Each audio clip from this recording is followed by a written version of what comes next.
Have you ever wondered how great empires are born? It often starts not in a grand palace, but with the ambition of a single, determined individual. Today we journey back nearly 2,000 years to ancient Persia to uncover the story of one such man, Ardashir I, the visionary founder of the mighty Sassanian Empire. His is a tale of rebellion, conquest, and the forging of a legacy that would shape the course of history for centuries. So, buckle up as we explore the life of the king who dared to challenge an empire and build his own from its ashes. Our story begins in the province of Persis, or Pars, the heartland of the old Achaemenid Persian Empire. In the early 3rd century AD, this region was under the control of the sprawling Parthian Empire, a federation of vassal kings and powerful nobles. The Parthians had ruled for nearly 500 years, but their grip on power was weakening. It was into this world of political intrigue and simmering discontent that Ardashir was born, around the year 180 AD. Ardashir's origins are a blend of history and legend, a common theme for great founders. According to the most accepted accounts, his grandfather was a man named Sasan, a priest of the fire temple of Anahita in the city of Istakhr.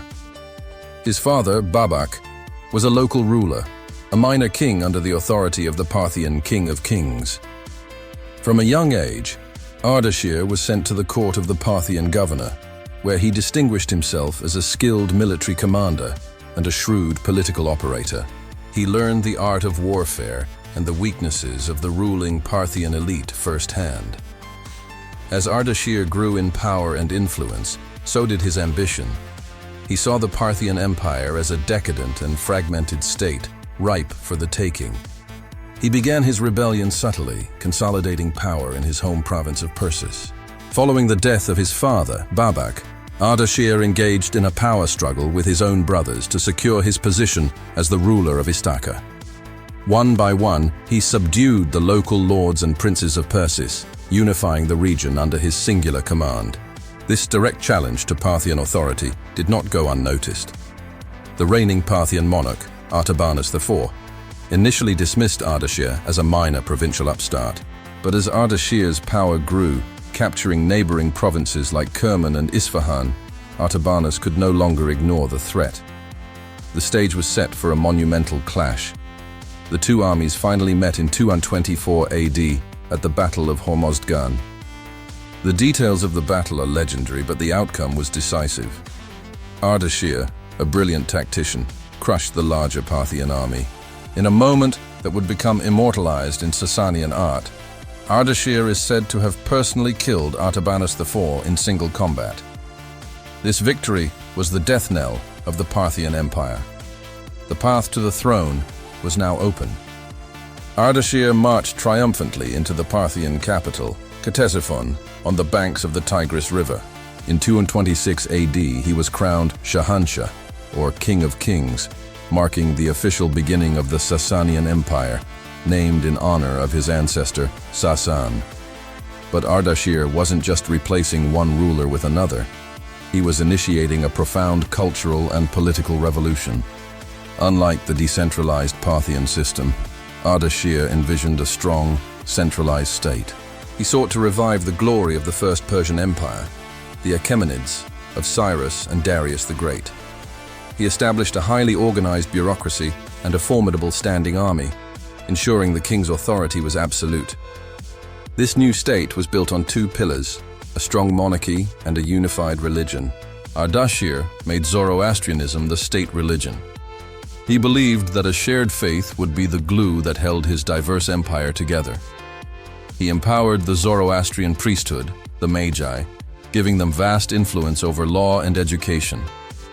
This created a powerful alliance between the throne and the altar, a defining characteristic of Sassanian rule for the next 4 centuries.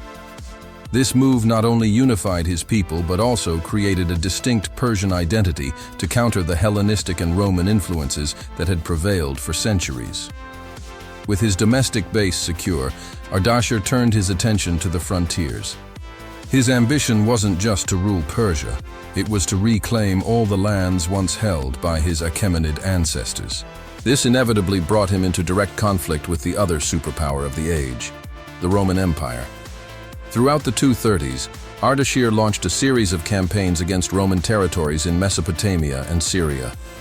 He laid siege to cities like Nisibis and Karhai, challenging Roman dominance in the Near East.